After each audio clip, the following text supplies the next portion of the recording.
Assalamualaikum warahmatullahi wabarakatuh. Perkenalkan, nama saya Anissa Awanis, NPM 100-102-17-200, Prodi Hukum Ekonomi Syariah, Fakultas Syariah Universitas Islam Bandung.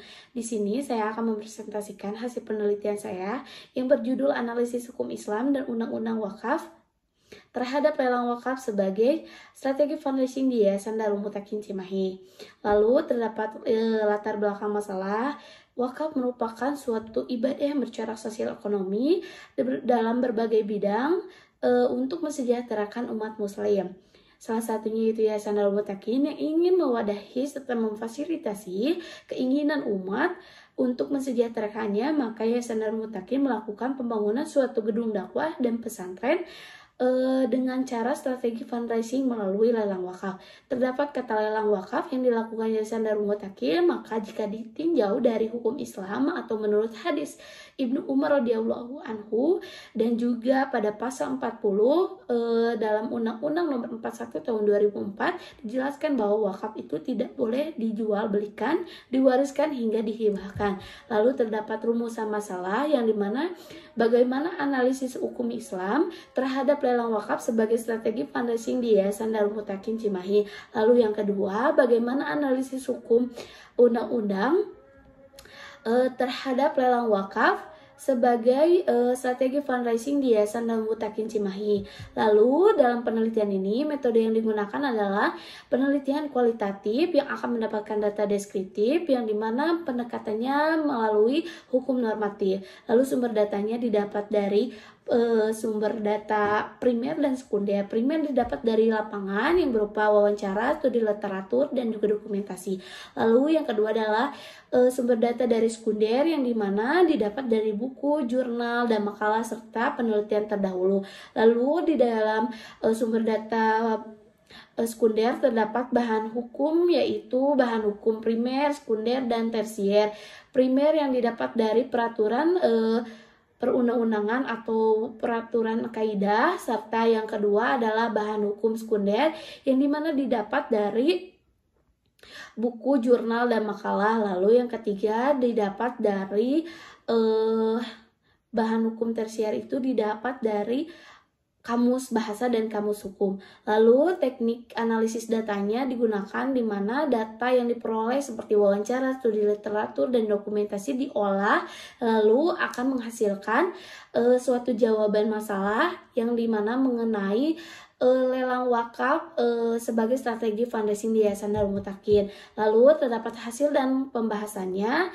Yang pertama, analisis hukum Islam terhadap lelang wakaf sebagai strategi fundraising di Yayasan Darul Mutakin Cimahi. Yang pertama, hasil dari wawancara.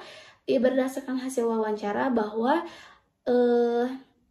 lelang di sini hanya sebagai suatu strategi atau suatu terobosan dalam penyelesaian pembangunan gedung dakwah dan juga pesantren, di mana wakaf ini juga merupakan wakaf melalui uang karena wakif memberikan suatu dana dengan berbagai nominal yang diberikan kepada najir atau pengelola wakaf yang akan diberikan atau belikan suatu bahan material atau suatu tanah yang di awalnya. Lalu menurut fikih muamalah juga wakaf ini jika ditinjau pada awalnya bahwa wakaf ini hanya suatu akad jual beli karena hanya memiliki niat yang berbeda dengan tujuan.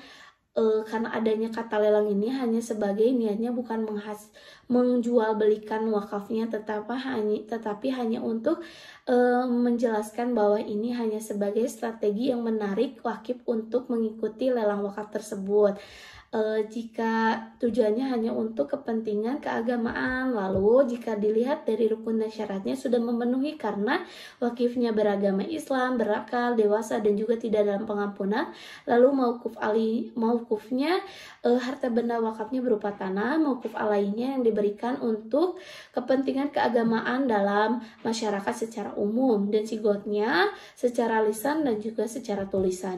Lalu jika dilihat dari analisis undang-undang wakaf terhadap lelang wakaf Sebagai strategi fundraising di Yayasan Darul Mutakin Cimahi, menurut tujuan dan fungsinya sudah sesuai dengan pasal 5, di mana tujuannya untuk kepentingan keagamaan secara umum.